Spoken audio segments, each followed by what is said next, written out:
What do you want? It's just weird. You tell me you're tired of staying the same, and yet here you are staying the same. I'm just waiting for that creative boost. You have to let your mind relax so that you can get into that creativity. Oh, well, I guess I never thought of it like that. Welcome to Skillset Sunday, episode number 2. Today's topic is the art of boredom. When is the last time that you've let yourself be genuinely bored? I'm not talking about in school or work when you're just waiting for it to be over. I'm talking about the type of boredom that leads you to create something, that leads you to change. We've heard this before. We are so overrun by stimulation. We're either on our phones, we're watching TV, we're playing video games. We never allow ourselves to be bored.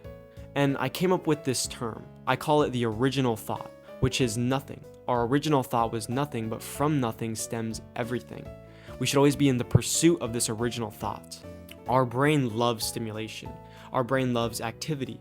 This is of course the reason why we love our phones and technology so much, because it is easy to gain this stimulation, but there is no work in this.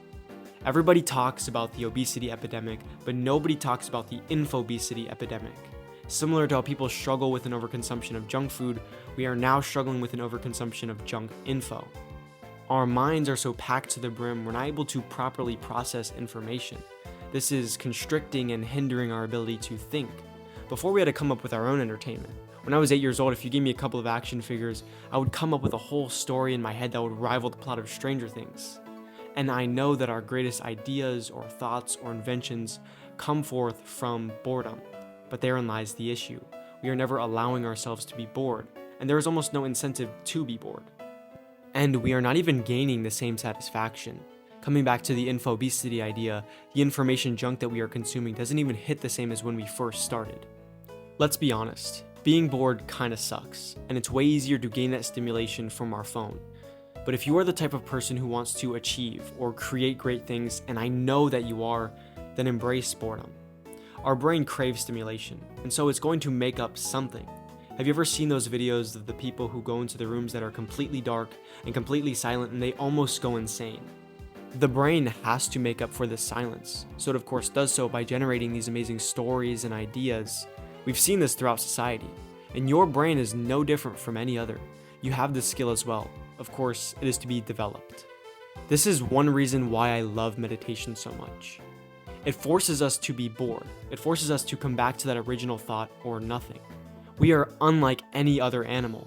We are able to shape and form and bend our reality to our will. We can take what is nothing and make something. The lion who can only perceive and act based off that perception, we are able to create our own perception. Here's a little challenge for you.